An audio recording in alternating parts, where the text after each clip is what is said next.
Selamat malam Bapak Ibu Saudara, salam semuanya. Puji Tuhan, kita boleh kembali berjumpa untuk melanjutkan pelajaran kita pada malam hari ini. Kita masih membahas tentang kasih semula. Bapak Ibu Saudara, sudah 2 sesi tentang kasih semula ini. Nah, malam hari ini kita akan melanjutkan pelajaran kita pada bagian yang ketiga. Nah, Saudara, apa yang telah kita pelajari bahwa sebenarnya kasih itu asalnya adalah dari Tuhan sendiri. Ketika manusia telah jatuh di dalam dosa, sekarang manusia menjadi manusia yang egosentris, manusia yang egois, Tidak ada lagi nilai kasih di dalam dirinya. Yang ada hanya tuntutan. Jadi bentuk tuntutan itu akan merusak nilai kasih. Karena di dalam kasih itu cuma ada satu, yaitu tekadnya adalah memberi. Kasih itu memberi. Nih, tak kasih gitu ya. Nah, tapi kalau orang sudah mulai menuntut, kenapa orang mulai menuntut? Karena adanya sebuah kebutuhan di dalam dirinya Karena aku butuh ini, karena aku butuh itu, lalu dia mengharapkan kepada orang lain, bahkan kepada Tuhan atau kepada sesama manusia. Nah, kepada Tuhan juga menuntut, kepada sesama menuntut juga.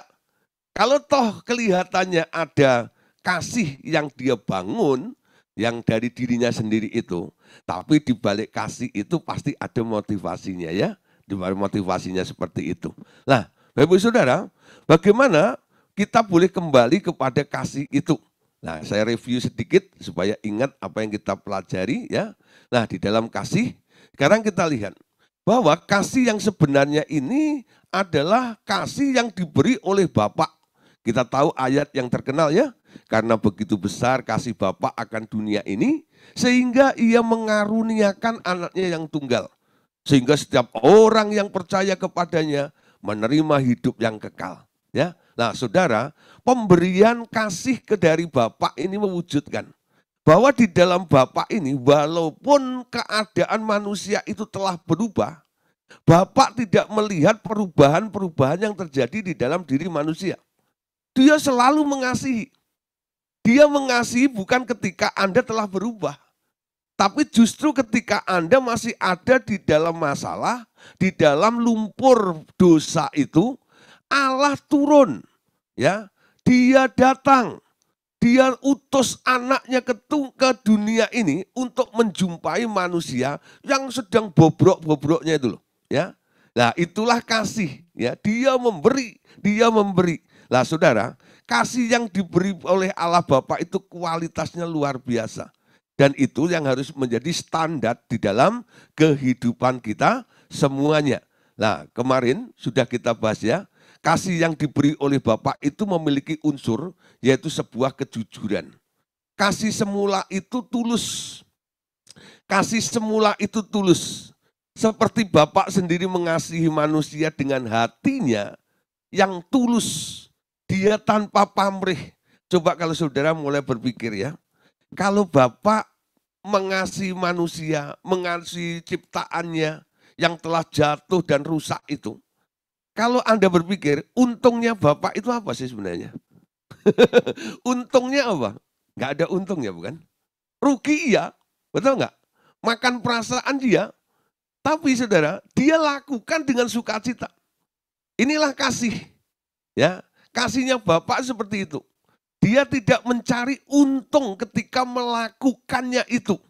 Nah, oleh sebab itu kita perhatikan di sini kasih Bapa ini tadi bisa dikatakan kasih yang tulus, kasih yang tulus. Kalau kita mau kembali kepada nilai kasih itu, mari saudara kita cek dalam kehidupan kita. Apakah kasihmu itu masih tulus atau enggak? Nah, sekarang kita tahu orang-orang yang dicari oleh Tuhan itu bukan orang yang baik, tapi orang yang memiliki ketulusan. Ketulusan. Dalam Tawarikh dikatakan begini, mata Tuhan menjelajah ke seluruh bumi untuk melimpahkan kekuatannya kepada orang-orang yang bersungguh-sungguh hati kepadanya.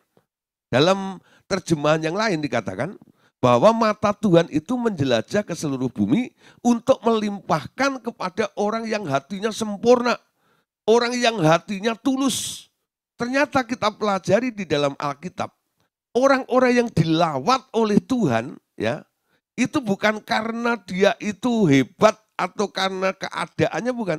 Tapi karena Tuhan melihat ada nilai ketulusan. Kemarin sudah kita bahas ya, tentang seorang namanya Cornelius. Cornelius. Nah, Cornelius itu adalah orang yang suka memberikan derma, memberikan sedekah. Dia membantu, suka menolong orang lain. Tapi perhatikan, gak semua orang yang suka membantu, gak semua orang yang suka menolong, itu dia lakukan dengan ketulusan, bukan? Ya betul nggak maksud saya? Ngerti ya? Jadi Tuhan itu melawat Cornelius bukan karena faktor dia suka bagi-bagi duit. Dia bukankah suka menolong orang, bukan itu. Yang dilihat Tuhan adalah ketika dia melakukannya itu, hatinya seperti apa? Ada nilai ketulusan atau tidak? Sehingga Alkitab mengatakan, Cornelius, karena aku lihat ketulusan hatimu ketika engkau membagi-bagi sesuatu, memberikan sedekah, membantu rumah Tuhan, dan sebagainya. Nah, akhirnya Tuhan melawat keluarga Cornelius ini. Anda ngerti ya maksud saya? Pada saat itu, Injil sebenarnya hanya untuk orang-orang Yahudi atau orang Israel saja. Ingat ketika Tuhan Yesus didatangi sama perempuan Serofenisia atau perempuan Kanaan.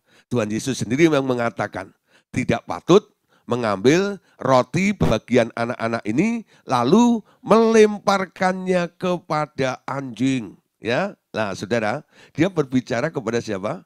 Orang Kanaan, orang Serofenisia, bukan orang Yahudi, non-Israel. Injil hanya untuk orang-orang Yahudi kala itu. Tapi saudara, siapa yang menerima pertama kali Injil itu? Yaitu Cornelius. Ketika Petrus melihat sebuah penglihatan, ada kain yang dibentangkan, lalu isinya adalah binatang-binatang yang haram, lalu ada perintah dari Tuhan. Petrus, ambil, potong, makanlah. Ya, itu sampai 3 kali. Ya, penglihatan yang dilihat oleh Petrus ini, Petrus menjawab 3 kali juga. Dia katakan, aku enggak biasa makan yang seperti itu. Itu kan barang-barang yang haram, binatang-binatang jenis yang haram. Ya, aku enggak bisa makan yang itu. Nah, saudara, ini bukan bicara tentang soal makan haram dan halal, tapi sebenarnya ini adalah bahasa vision. Ketika Petrus belum mengerti maknanya, lalu terjadilah manifestasinya.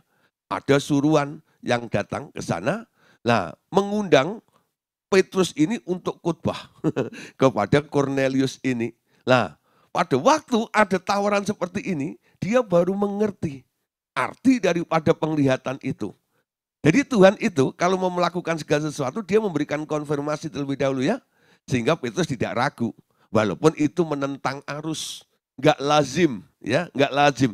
Nah, saudara, akhirnya Petrus menginjili, akhirnya Petrus mendoakan, dan Cornelius akhirnya bertobat.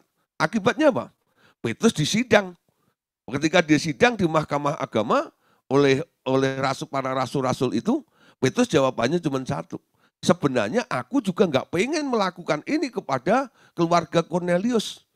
Ya, karena aku tahu itu menentang dan itu tidak lazim.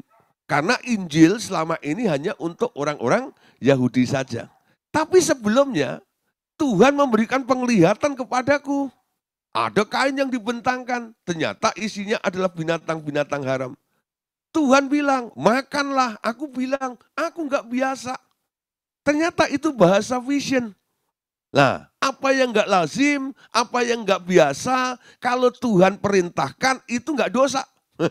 Ya, karena apa? Dia yang mau, dia yang menyuruh. Makanya aku berani mengambil resikonya. Aku lakukan penginjilan kepada non-Yahudi pada waktu itu. Saudara, kenapa sampai Tuhan itu melawat non-Yahudi? khususnya adalah keluarga dari Kornelius ini. Karena Kornelius punya hati. Ketika dia melakukan kasih, kasihnya itu tulus. Amin. Nah, Bapak sudah di sini adalah orang-orang yang loyal, betul nggak ya? Loyalitasnya tinggi. Anda suka membantu orang, ya. Anda suka mendoakan orang, Anda suka memperhatikan orang, Anda suka menasihati orang, ya. Anda selalu care dengan orang-orang di sekitar Anda. Tapi satu hal yang harus kita camkan, kita perhatikan. Ketika Anda melakukan semuanya itu, cek motivasinya. Anda lakukan dengan ketulusan atau ada udang di balik batunya. Mungkin Anda tidak mengharapkan imbalan duit, ya, karena Anda sudah melimpah. Mungkin Anda hanya ingin populer saja di situ. Itu mengurangi nilai ketulusan di dalam nilai kasih yang sedang Anda kerjakan. Amin.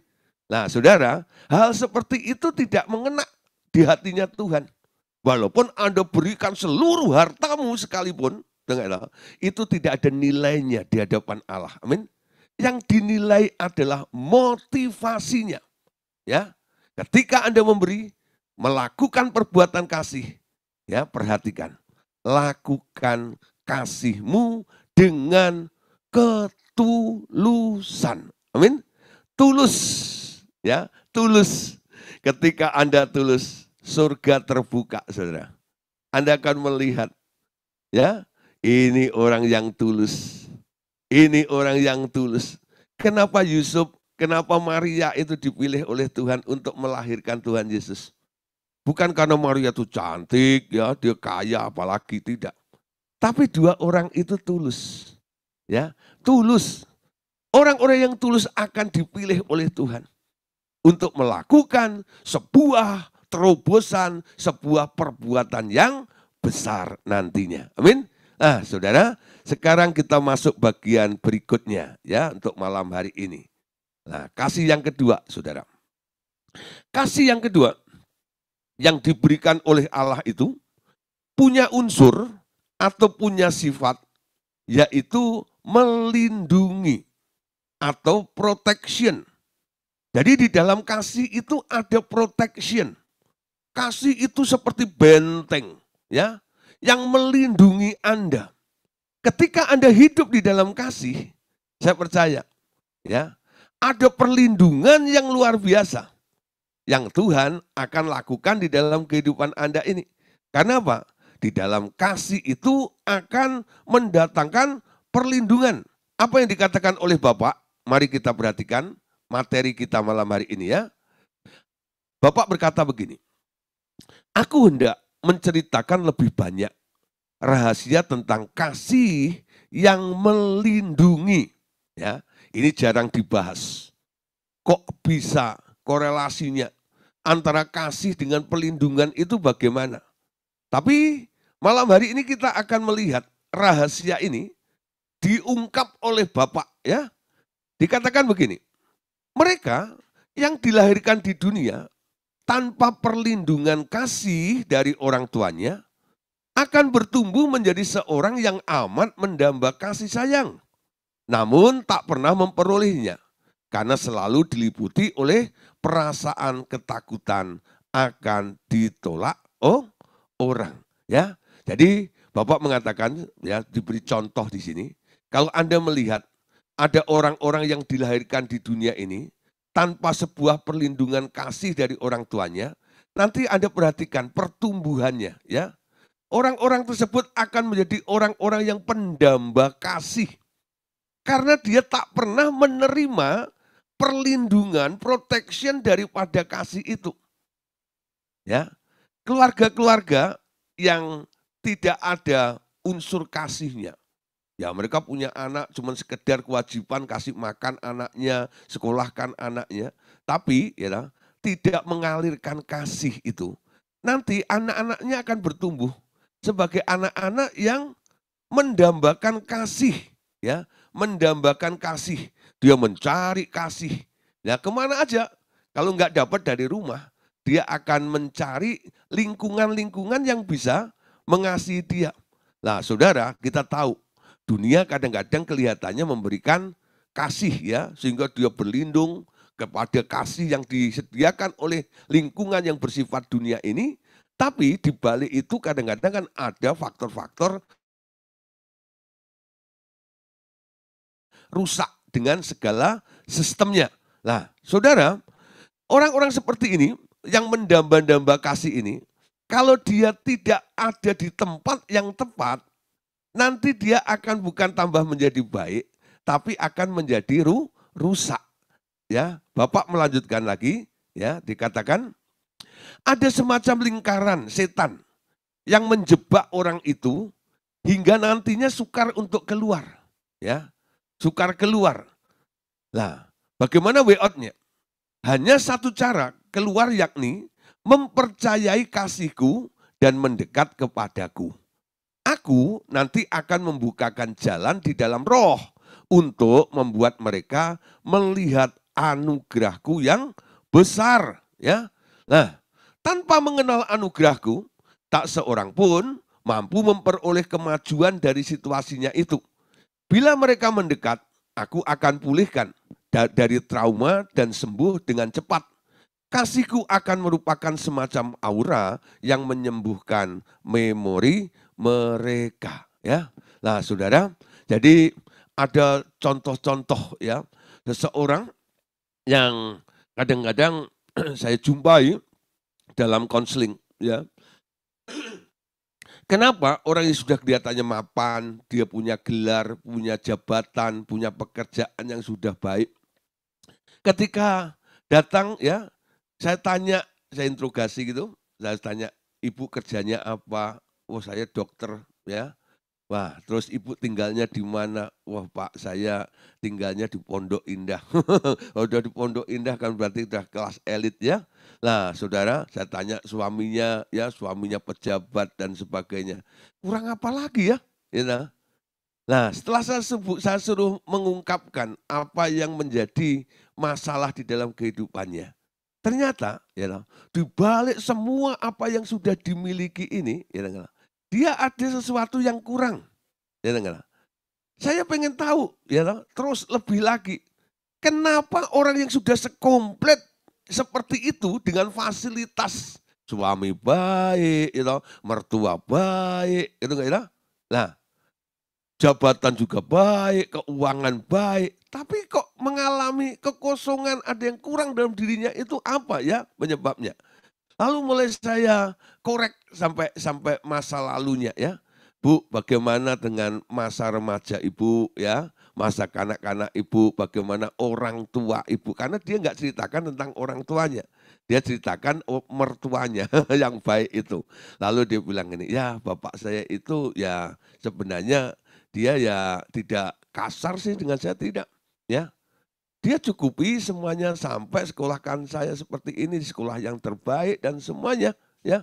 Nah, tapi bapak saya itu dingin. Bapak saya itu dingin gitu ya. Jadi kalau kasih duit deh, nih duit deh, gitu kalau macam gitu ya. Jadi nggak pernah ada senyum, gitu ya. Jadi si anak ini merasa ya, gitu, seperti kayak orang lain aja seperti itu dengan orang tuanya. Dia nggak bisa apa ya, berlindung ketika ada sesuatu yang mengganjal, ketika ada masalah, dia nggak bisa bercurhat dengan orang tuanya itu. Nggak dekat dengan orang tuanya. Ya, nah orang tuanya pokoknya sudah memberikan jatahnya nih. Pokoknya setiap tanggal 1, gitu ya, udah kasih duit segini, ya kirim ke rekeningnya segala macam. Semua sudah kompletin dan sebagainya. Nah saudara, pertumbuhannya kelihatannya happy-happy saja. Sekolahnya baik dan sebagainya. Tapi ketahuan saudara, ketika dia sudah berpisah dengan orang tuanya dan membangun keluarganya sendiri, ya, saat-saat dia mengalami kesendirian, ya, sedang pulang dari kerja di rumah begitu, dia merasa ada sesuatu yang mengkhawatirkan di dalam kehidupannya. Ketakutan, takut apa juga dia nggak tahu, saudara ya. Nah, takut apa dia nggak tahu. Nah, saudara, ketika dia bicara seperti itu, lalu saya mulai mengerti, ibu, dia enggak. Ibu itu kurang dikasihi. Lalu dia berkatanya, Pak, apa hubungannya kurang dikasihi dengan ketakutan yang di dalam diri saya. Lalu saya bicara tentang kasih yang melindungi ini. Di dalam kasih ternyata ada protection, ada perlindungan. Nah, sekarang bandingkan orang-orang yang bertumbuh di dalam asuhan atau bimbingan, orang-orang yang mengasihi dia, dan orang-orang yang bertumbuh tanpa mendapatkan kasih. Nanti saudara, ya pertumbuhannya akan berbeda biasanya. Orang yang penuh dengan kasih dia punya keberanian, ya, punya confidence, punya ya kalau mengambil keputusan itu dia lebih cepat daripada orang-orang yang kurang ya diperhatikan nilai kasih di dalam dirinya ini. Dia merasa ada sesuatu yang membahayakan, ketakutan itu ada. Takut salah mengambil keputusan, takut ini dan takut itu dan sebagainya ya. Nah saudara kalau Bapak Ibu Saudara ketemu orang-orang seperti ini, coba Anda cek dulu nih. Apakah dia orang-orang yang mengalami krisis kasih? Orang yang penuh dengan kasih, dia lebih safety ya, dia lebih aman. Karena di dalam kasih itu ada perlindungan. Nah saudara kita belajar dari seorang di dalam Alkitab, yaitu Raja Daud. Dalam Mazmur pasal 27 ayat 9 sampai ayat yang ke-11. Mari kita baca bersama-sama ayat ini. Janganlah menyembunyikan wajahmu kepadaku. Janganlah menolak hambamu ini dengan murka. Engkaulah pertolonganku. Janganlah membuang aku dan janganlah meninggalkan aku. Ya Allah penyelamatku. Sekalipun ayahku dan ibuku meninggalkan aku, namun Tuhan menyambut aku. Tunjukkanlah jalanmu kepadaku ya Tuhan, dan tuntunlah aku di jalan yang rata oleh sebab seteruku. Ya, Bapak Saudara, Anda tahu kehidupan daripada Daud. Daud itu anaknya Isai. Ya, kayaknya Daud itu sebagai anak yang bungsu, ya, dia sedikit dibedakan dengan saudara-saudaranya ya. Contoh begini, ketika Samuel datang, disuruh oleh Tuhan untuk mengurapi anak-anak Isai. Karena Tuhan telah menolak Saul. Lalu Tuhan menyuruh Samuel untuk mengurapi salah satu daripada anaknya Isai akan dijadikan penggantinya Saul untuk menjadi raja di Israel. Apa yang dilakukan oleh Isai? Padahal Samuel itu berkata kepada Isai, kumpulkan semua anak-anakmu. Siapa yang dibawa? Semua anaknya kecuali Daud. Betul enggak ya? Ngerti maksud saya? Semua anaknya kecuali Daud. Sekarang Anda boleh berpikir, ya enggak ya? Memang mungkin ada alasan orang berkata, ya mungkin Isai itu berpikir, Daud kan masih kecil, enggak mungkin dia akan terpilih. Ya sudahlah, biar dia melakukan pekerjaannya, menjaga kambing domba milik ayahnya itu saja. Ya, nah saudara, mungkin alasan itu bisa ditoleransi oleh beberapa orang. Tapi sebenarnya, ya enggak, saya bisa mengambil sebuah kesimpulan. Kalau Samuel berkata, semua anakmu, harusnya Daud juga harus ada di situ. Kenapa Daudnya enggak ada di situ? Nah saya curiga nih. Jangan-jangan gitu ya. Isai itu ya melihat Daud itu dengan sebelah mata gitu ya. Anak ini pantasnya cocok jadi penggembala kambing domba saja lah. Beda dengan Eliab ya, beda dengan saudara-saudara lainnya yang postur tubuhnya, wah ini pantas untuk menjadi orang hebat nantinya ya. Nah saudara, kurang diperhatikan ya. Dia lebih memperhatikan kakak-kakaknya daripada si Daud itu. Nah saudara, walaupun ini tidak terlalu mencolok, secara roh, ya, ini boleh dikatakan sebenarnya ada sebuah perbedaan. Dia dibedakan dari saudaranya. Saudara mendapatkan kasih, tapi dia ditolak sepertinya, ada penolakan seperti itu. Gak heran Daud ini berkata di dalam Mazmur 27 tadi ya, ayat yang ke-10 khususnya, dia berkata begini, sekalipun ayahku dan ibuku meninggalkan aku, namun Tuhan menyambut aku. Ya. Jadi berdasarkan ungkapan hatinya Daud itu, dia sendiri yang ngomong bahwa bapaknya, ibunya meninggalkan, menolak. Kalau ada apa-apa dianggap anak pupuk bawang saja. Tapi Daud, sudah dia tidak berkecil hati. Dia sekarang tahu, walaupun dia tidak mendapatkan menerima kasih dari orang tuanya, tapi ada satu alamat, yaitu Tuhan.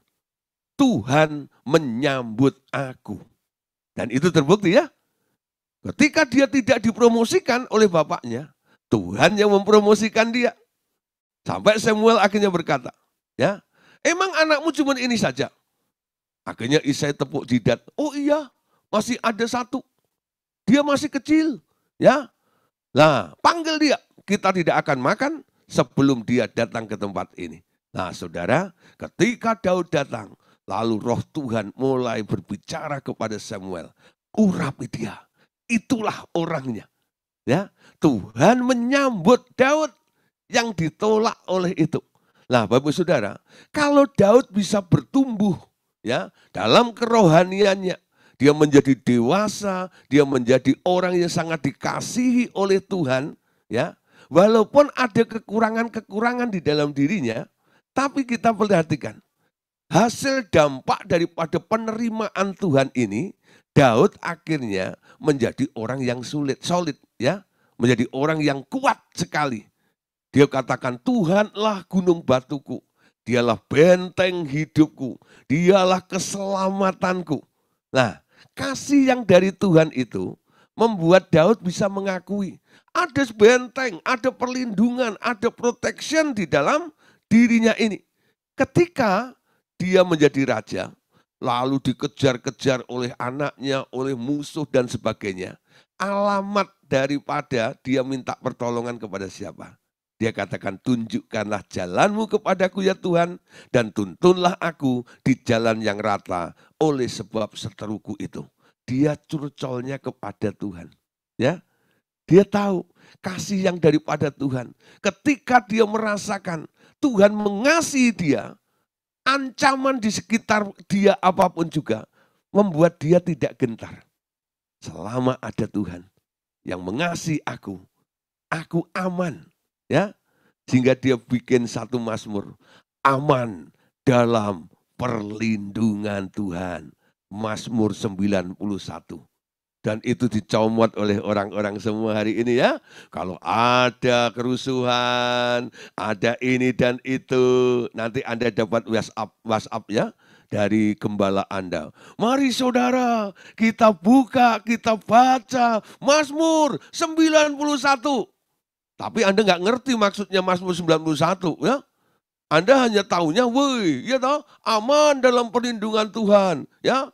Nah, walaupun 1.000 orang rebah di sisi kananmu, 10.000 di sebelah kirimu, kamu akan diam saja, kamu hanya menontonnya saja. Lalu dibikin lagu ceceng ceban, ya, lah, itu ya. Walau 1.000 rebah di sisiku, 10.000 di sebelah kananku, kok dinyanyiin. Tapi kadang-kadang walaupun Anda ngucapin pasal 91 dari Mazmur itu, dapat nyanyi berulang-ulang, apakah Anda merasa ada safety, ada rasa aman tidak dalam diri Anda? Ayo coba, pernah nggak ngalami?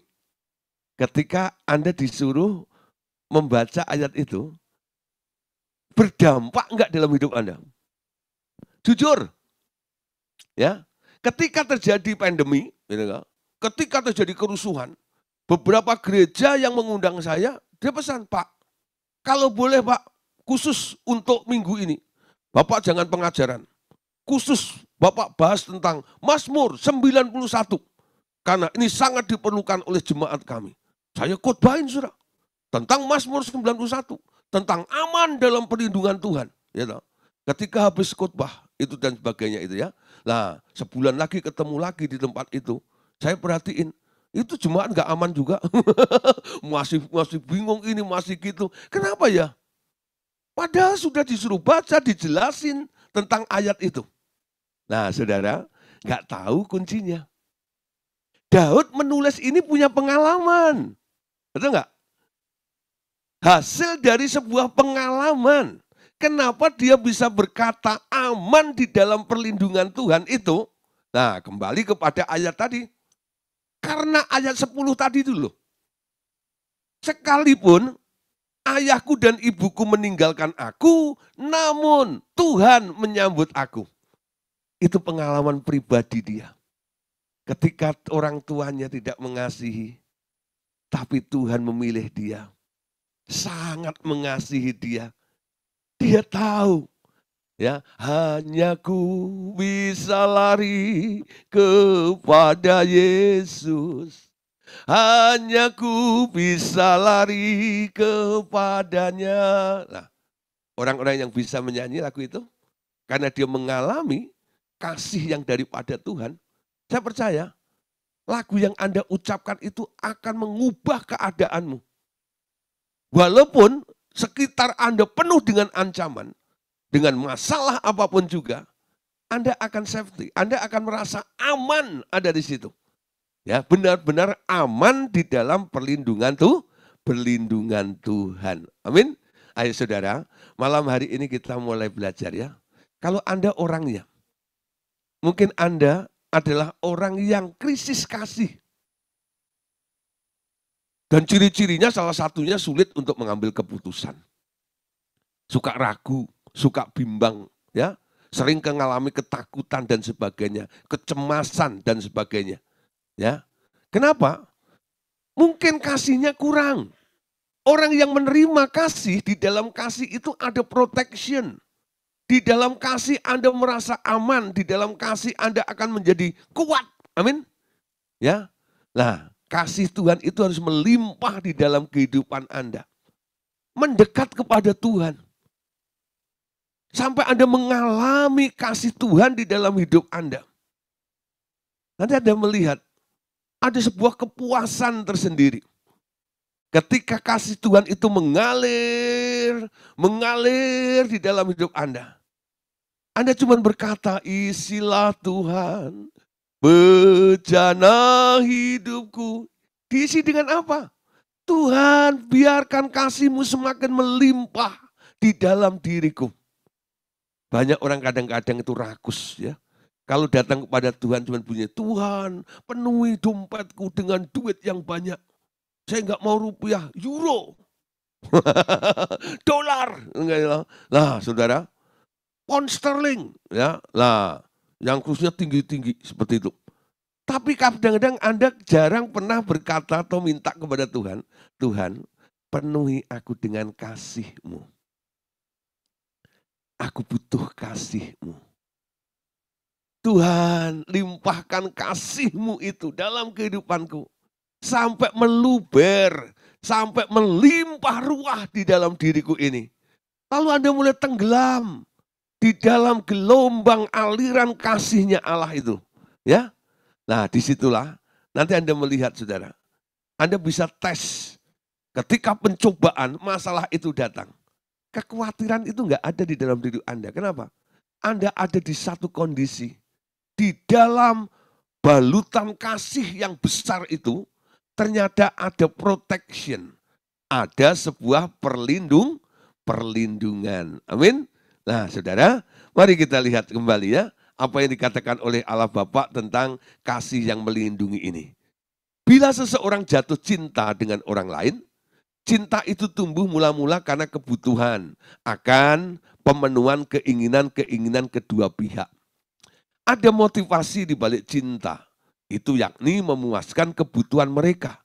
Namun setelah mereka menjadi satu sebagai suami dan istri, mereka merasa disatukan menjadi milik satu terhadap yang lain. Akan tumbuh semacam cinta yang saling melindungi. Itu adalah cinta murni dan kasih yang mula-mula yang dapat bertahan untuk waktu yang lama. Cinta seperti itulah yang diperlukan untuk mempersatukan dua pribadi. Amin. Nah saudara, kalau Anda melindungi istri Anda, melindungi suami Anda, melindungi keluarga Anda, anak Anda, dasarnya apa? Karena Anda diikat dengan cinta, dengan kasih.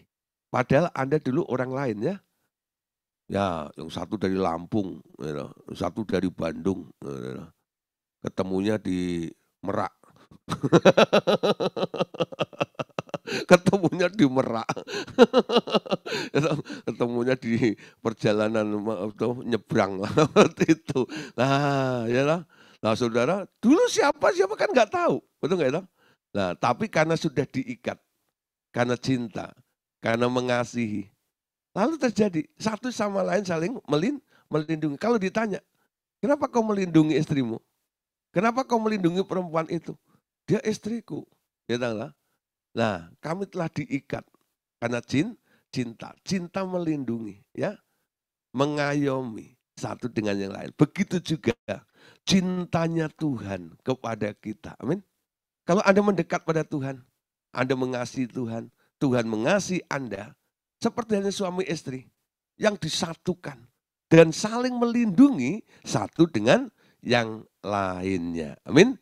Nah, saudara, pemberian kasih daripada Allah itu, kasih yang daripada Allah itu punya dua nilai.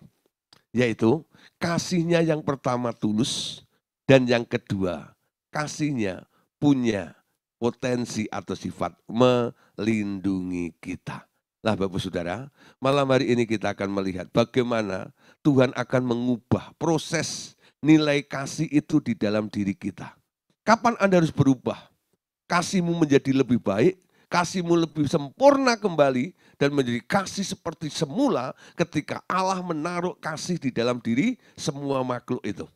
Nah saudara, bukan nanti di surga. Tapi di bumi ini, Tuhan mengharapkan kita mengalami sebuah progres dalam kasih kita. Kenapa harus di bumi ini? Nah saudara, karena dunia ya, ini adalah tempat pendidikan. Ya. Dunia ini tempat pendidikan, Saudara. Sekarang tentang kasih yang semula. Mengapa aku menuntut dan menghendaki yang murni? Jadi Tuhan mau nilai kasih yang ada di dalam diri kita ini adalah kasih yang murni, ya.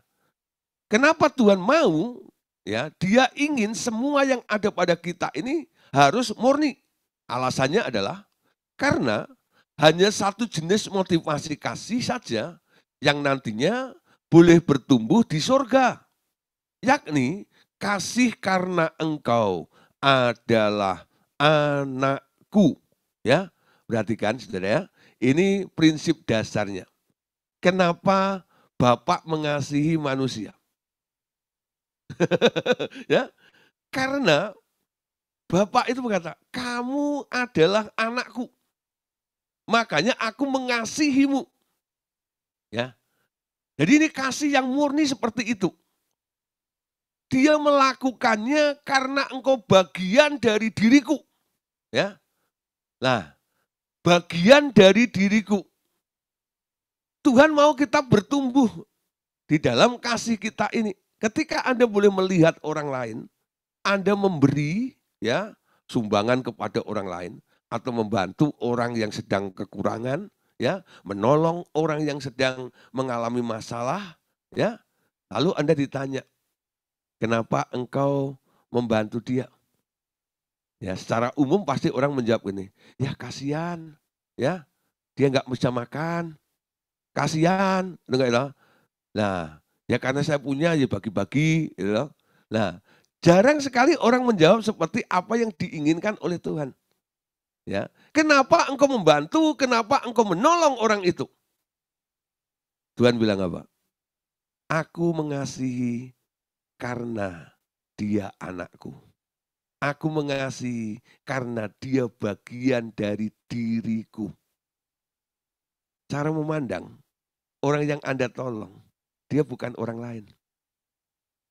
Dia bagian dari diri Anda. Ya, Tuhan Yesus memberikan hukum begini. Kasihlah sesama manusia seperti engkau mengasihi dirimu sendiri. Ya. Jadi ketika Anda mau menolong orang lain, Anda bisa membayangkan, Anda merasakan bagaimana orang lapar. Ketika ada orang kekurangan nggak bisa makan, lalu Anda bagi, karena Anda ya berpikir, wah kalau orang tidak makan lapar, kalau aku tidak makan lapar. Jadi dia kalau nggak punya makanan, dia nggak bisa makan, dia nanti akan lapar juga, seperti saya. Nah, jadi perbandingannya adalah diri Anda. Ya, perbandingannya adalah diri Anda. Dia adalah bagian dari diriku. Apa yang engkau rasakan, ya enggak tahu, itu juga yang aku rasakan. Ketika Tuhan Yesus ada di muka bumi ini. Ketika melihat banyak orang-orang yang menderita. Entah itu orang sakit, entah itu orang-orang yang kelaparan karena mendengar khotbah Tuhan Yesus 3 hari. Dan mereka kehabisan rangsum makanannya. Ya. Lalu Tuhan Yesus berkata kepada murid-muridnya, kalian harus memberi makan mereka. Kenapa Yesus lakukan seperti itu? Alasannya cuma satu. Yesus tergerak hatinya oleh compassion, oleh belas kasihan. Bukan sekedar kasihan. Itu muncul, compassion atau belas kasihan itu munculnya, kalau Anda bisa memperagakan apa yang sedang dialami oleh orang lain itu seolah-olah Anda ada di tempat itu. Ya, ngerti nggak maksud saya? Ya, jadi gitu. Jadi seolah-olah Anda yang ada di situ. Kalau Anda biarkan, bagaimana kalau Anda yang mengalaminya? Kira-kira akibatnya seperti apa? Nah, kenapa? Anda mulai berpikir, ya dia adalah bagian dari diriku. Bapak katakan, dia adalah anak-anakku. Anak itu bagian dari bapaknya.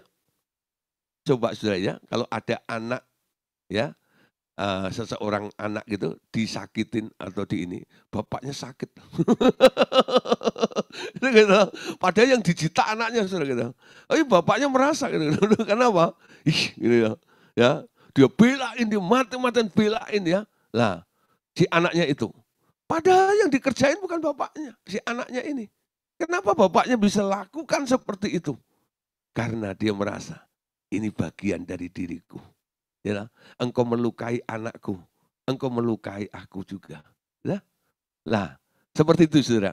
Ketika kita melakukan kasih, ya motivasinya seperti itu. Itu yang dituntut. Kasih yang di surga itu nanti nilainya, unsurnya seperti itu. Anda mengasihi karena yang Anda kasih adalah bagian dari diri Anda. Ya, nah saudara, kalau Anda mandi, ya bersih-bersih, ya Anda makan dan sebagainya gitu ya. Nah saudara, sebenarnya Anda kan tidak mencari untung. Ya, tidak mencari untung. Nah itu kan Anda lakukan untuk sebuah kebutuhan diri Anda, bukan? Nah kalau Anda nggak lakukan ya Anda nanti akan bau atau Anda sakit dan sebagainya. Nah beda kalau Anda melakukan untuk orang lain. Begitu juga kalau Anda lakukan untuk orang lain seolah-olah untuk diri Anda sendiri. Nanti Anda merasa ya, motivasi-motivasi yang mengambil keuntungan di dalam nilai kasih itu nanti nggak ada lagi. Karena semua Anda lakukan seperti Anda lakukan untuk diri Anda sendiri. Amin. Ya saudara, jadi hanya satu jenis motivasi kasih saja yang boleh bertumbuh di surga nanti. Yakni kasih karena engkau adalah anak-anakku. Aku akan mengasihi engkau dengan kasih yang tidak berkesudahan. Dan engkau mengasihi aku karena aku adalah Bapakmu. Ya, Bapakmu. Nah saudara, ini hubungan antara bapak dengan si anak tadi. Nah sekarang bentuk-bentuk kasih lain yang mengandung motivasi-motivasi lain harus berubah dan bertumbuh ke arah kasih sejenis ini saja. Ya, mengapa? Anakku mau mati dengan cara yang amat merendahkan martabatnya. Itu adalah demonstrasi kasih yang semula ini. Tak ada motivasi lain untuk mengasihi aku selain kesadaran bahwa ia adalah anakku dan kasih-Nya tanpa pamrih. Ya, saudara, kenapa Yesus mau mati di kayu salib? Ya, sebagai bentuk kematian yang sangat hina di pada zaman itu. Mati ya dianggap sebagai penjahat kelas kakap seperti itu. Tapi Yesus rela mati di tempat itu. Nah, saudara, Yesus mati untuk siapa? Yesus mati untuk apa? Ayo, selalu jawabannya bilang, Yesus mati untuk manusia ya. Sebenarnya tidak. Yesus mati untuk Bapaknya.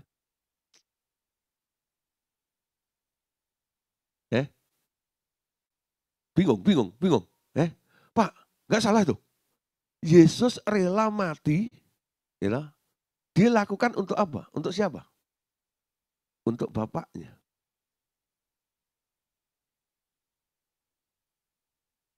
Belum nangkep. Karena sudah terlalu lazim, terlalu umum jawabannya. Yesus mati untuk kita manusia yang berdosa ini. Betul, itu misinya. Betul nggak itu? Tapi dia lakukan semuanya ini dalam bentuk wujud ketaatan dia dengan Bapaknya.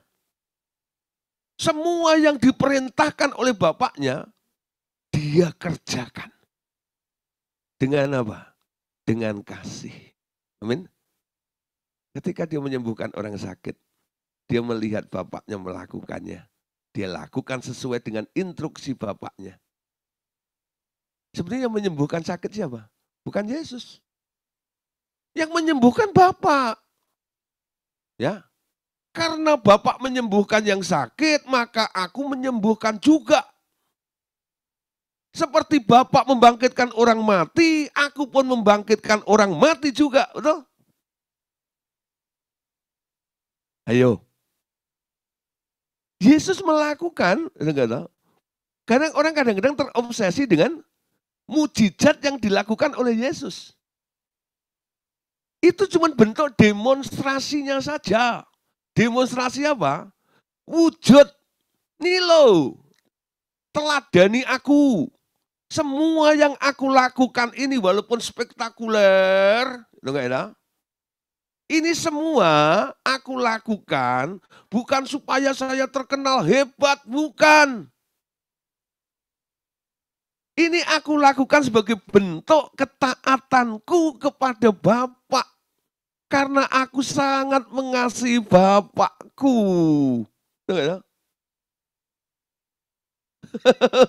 Ya. Nah, baik dalam bentuk mujizat, ya, maupun sampai dia harus naik ke atas kayu salib, dia lakukan satu. Bapak, karena aku mengasihimu, aku rela naik ke Golgota itu. Aku rela dipaku di sana. Aku rela dipermalukan di sana. Aku rela ditikam di sana. Aku mengasihimu. Amin. Ya, selama ini Anda hanya melihat hasil, apa yang dikerjakan oleh Tuhan Yesus. Karena dia mau menderita, maka saya selamat. Tapi Anda tidak tahu, atas dasar alasan apa Yesus melakukan semuanya itu. Awalnya, dia lakukan karena dia mencintai Bapaknya. Tapi ketika dia sudah melakukan untuk manusia, ternyata Yesus jatuh cinta kepada manusia. Ya, sehingga Bapaknya akhirnya mempertunangkan Yesus dengan gerejanya. Ya, nah nanti pada waktu pengangkatan terjadi, lalu Bapaknya mantu, ya, ada perjamuan perkawinan anak domba. Musiknya tung tung cegling, gitu ya. Manten nih ditemok nih lah gitu ya. Teng teng teng teng teng teng teng teng teng teng teng teng teng teng teng teng teng teng ya, panggil Ibu Yuni Astuti maju gitu ya. Jadi pengantin Kristus gitu ya. Lah, itu kan buktinya Pak, dia mengasihi saya. Tapi awalnya nggak begitu. Awalnya Yesus lakukan itu untuk Bapaknya. Setelah dia lakukan untuk Bapaknya, Yesusnya mulai melirik Anda. Itu bagian yang kedua, itu tahap yang kedua. Tapi tahap yang pertama ini jarang dibahas.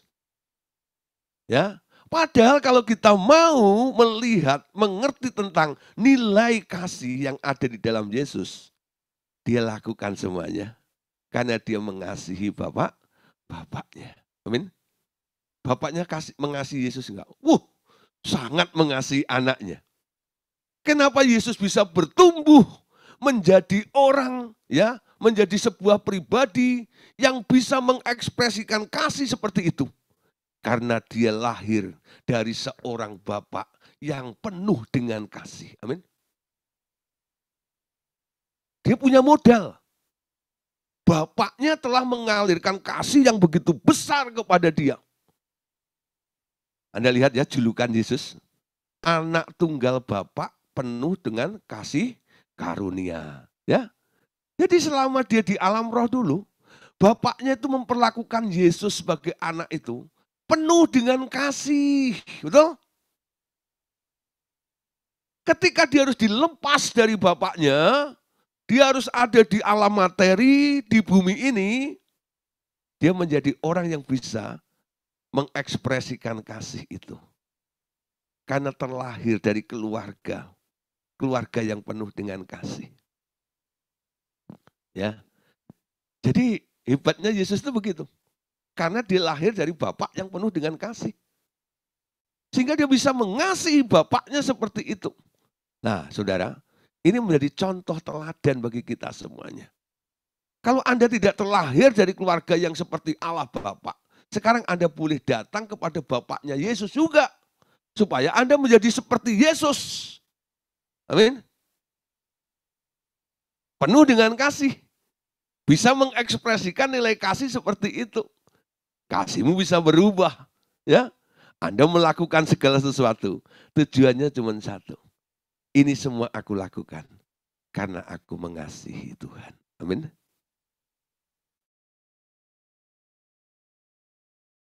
Kenapa engkau bagi-bagi sembako? Kenapa engkau menjadi anggota SOS? Apa alasannya? Karena aku mengasihi Tuhan. Kalau aku mendoakan orang, sebenarnya aku bukan mengasihi orang itu. Itu akibat yang kedua saja. Seperti ketika Yesus melakukan, dia baru jatuh cinta pada manusia.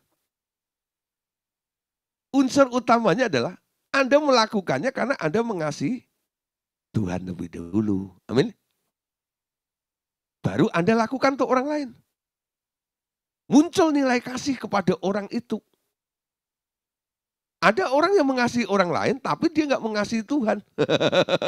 Nah, ini nanti akan bisa ya, menjadi celah. Sehingga ada motivasi-motivasi lain yang akan muncul di situ. Ya, nah saudara, ini prinsip harus dipegang baik-baik. Ya, itu adalah demonstrasi kasih yang semula ini.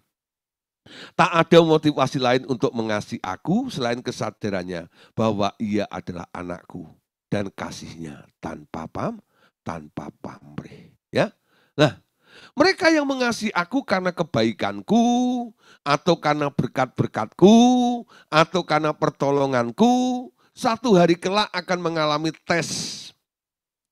Apakah selanjutnya kasih semacam itu bertumbuh ke arah kasih semula begitu atau tidak? Ya, nah saudara, kalau Anda mengasihi Tuhan, karena Tuhan telah menyembuhkan Anda. Anda mengasihi Tuhan karena Dia telah memberkati Anda. Saudara, kalau dasar kasih Anda karena hal seperti itu, satu hari Tuhan tidak puas. Dia akan tes Anda. Ya, Dia akan tes Anda. Tesnya gimana? Kalau dasar kasihmu karena Anda disembuhkan. Satu kali ini, ya Tuhan izinkan. Ketika Anda sakit, dibuat lama nggak sembuh nih. Ya, udah tengkeng pakai jurus ini, jurus itu, siapa bilang sakit, omong kosong, dan sebagainya. Sudah Anda lakukan ini, tapi tak kunjung sembuh juga. Nah, di sini nanti akan kelihatan, apakah Anda ngedumel, atau Anda akan berkata, selalu bersyukur, selalu bersyukur. Gitu nggak? Nah, apakah Anda tetap mengasihi Tuhan ketika kondisi Anda tidak berubah? Ingat Ayub ya. Ayub itu diuji oleh Tuhan luar biasa. Hampir-hampir saja. Memang ada ngomel ngedumelnya ini dan itu ya. Akhirnya Tuhan sendiri yang datang dalam badai. Tuhan berkata kepada Ayub, Ayub, mari berperkara dengan aku. Bangkit, ya, berdirilah sebagai laki-laki. Ya, kamu selama ini sudah menerima anugerah yang begitu besar. Semua orang mengakui engkau orang yang di daerah timur yang sangat-sangat diberkati. Ya, enggak? Ketika semuanya berbalik, berubah, fasilitas itu hilang dari dirimu. Enggak? Kenapa kamu ngomel kayak begitu? Ya. Nah, saudara, sampai akhirnya Ayub ini kebuka matanya. Sehingga dia berkata, dulu kata orang aku mengenal Tuhan. Tapi sekarang mataku sendiri melihat bahwa penebusku itu hidup. Ya, apakah ketika dia ngomong seperti itu, keadaannya sudah berubah? Tidak. Sakit tetap sakit. Kere tetap kere. Betul nggak ya? Borok tetap borok. Tapi dia bisa membuat statement seperti itu. Dulu kata orang, aku mengenal Tuhan. Tapi sekarang mataku sendiri melihat bahwa penebusku hidup. Ketika dia bangkit, mengubah arah, ya, motivasinya, ya, pengiringannya kepada Tuhan. Di situ saudara, ya, surga tidak bisa menahan kasihnya. Amin. Dia bergerak untuk memulihkan Ayub. Pemulihan terjadi ada di situ. Ya. Nah, ini contoh-contoh. Kenapa? Tuhan mau ngetes kadang-kadang. Keadaannya seperti itu. Yang diinginkan Tuhan apa? Anda boleh kembali kepada nilai kasih yang semula. Apakah kamu mengasihi karena aku berkati saja? Apakah kamu mengasihi karena keadaanmu sedang baik-baik saja? Nah, bagaimana kalau sebaliknya?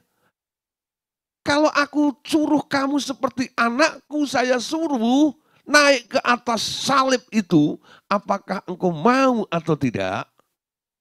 Nah, kembali nih, ketika Yesus harus naik ke atas kayu salib, secara manusia, Yesus gemetar bukan?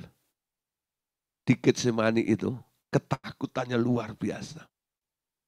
Sampai pembuluh darahnya pecah. Saking ketakutannya.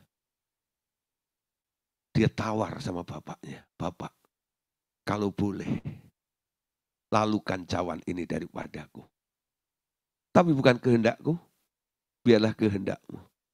Ngeri, saudara. Ya.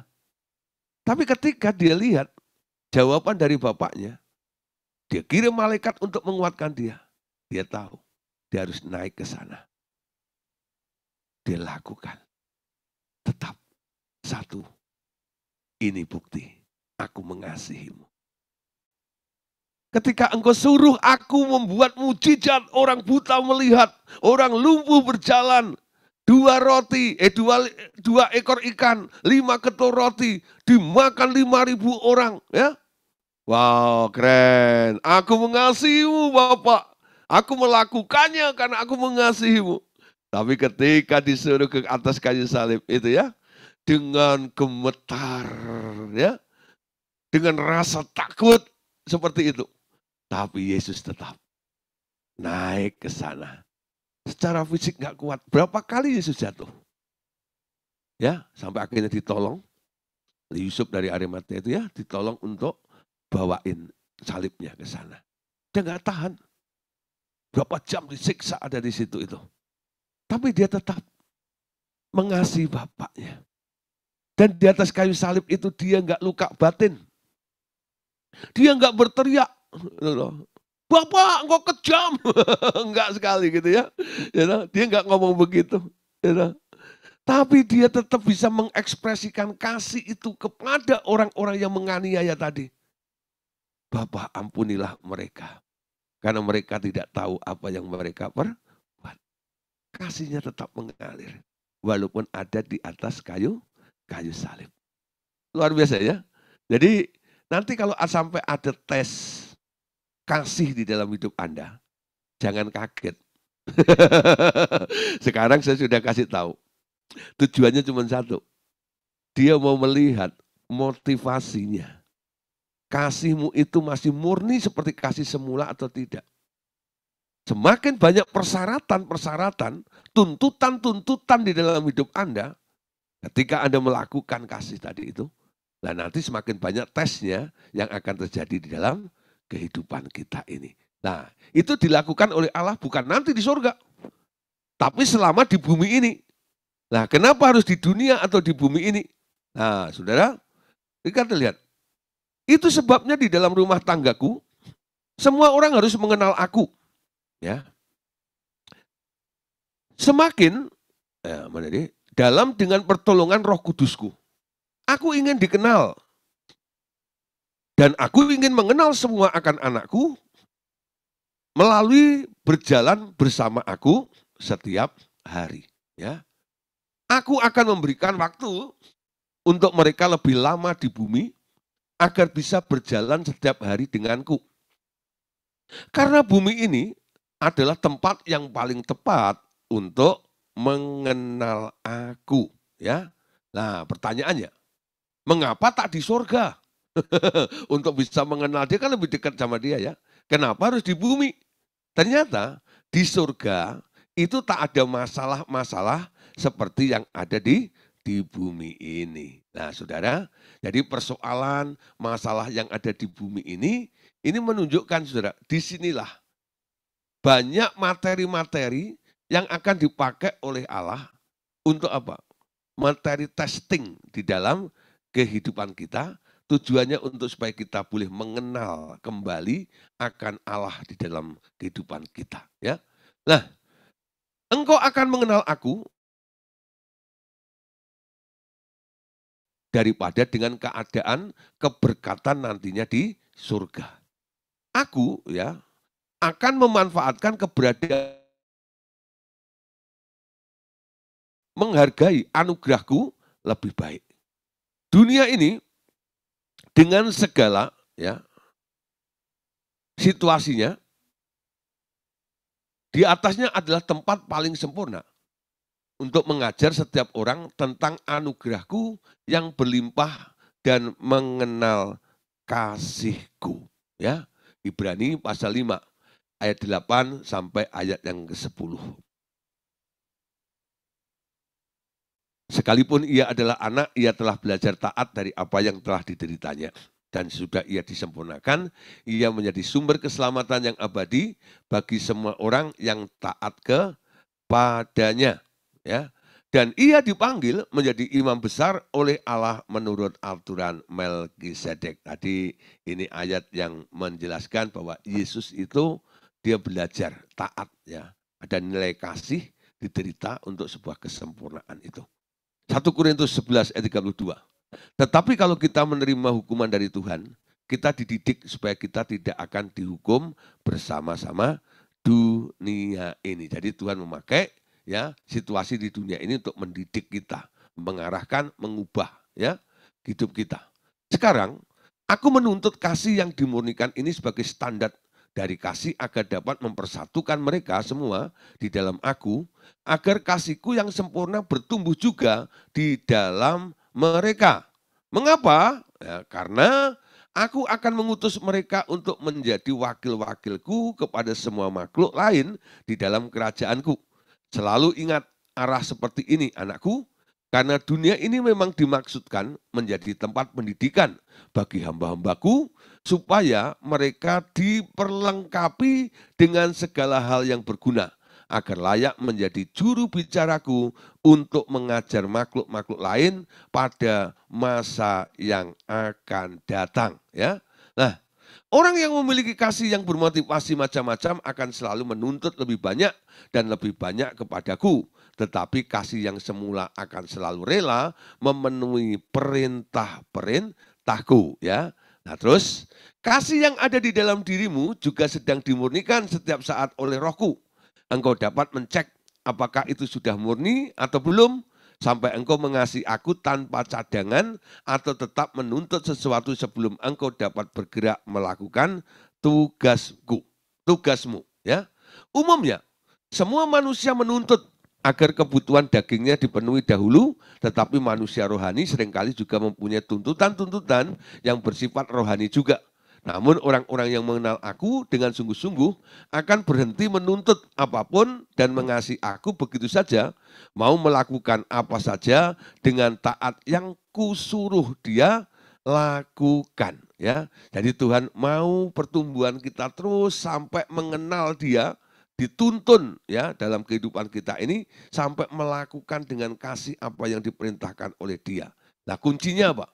Ketaatan adalah kunci terutama untuk ya seseorang mengalami kemajuan tercepat dalam kemajuannya seperti Tuhan Yesus. Ya, nah saudara, jadi kita mulai belajar.